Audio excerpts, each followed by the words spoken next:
Hello everyone. In this video, I will show you how to add a VPN in Windows 11. First, click on the Start menu and open Settings.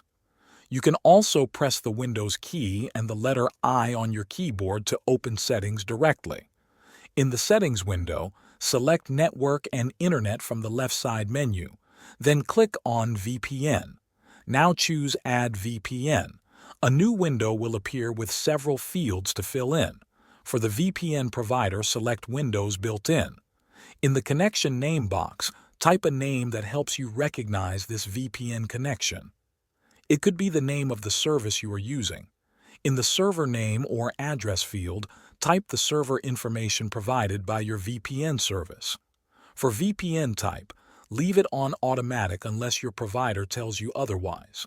In the Type of Sign-in info box, select the method given by your provider. This is usually the username and password. Then enter your username and password. When finished, click Save. You will now see your new VPN connection listed under VPN settings. That is how you add and connect to a VPN in Windows 11. Thanks for watching.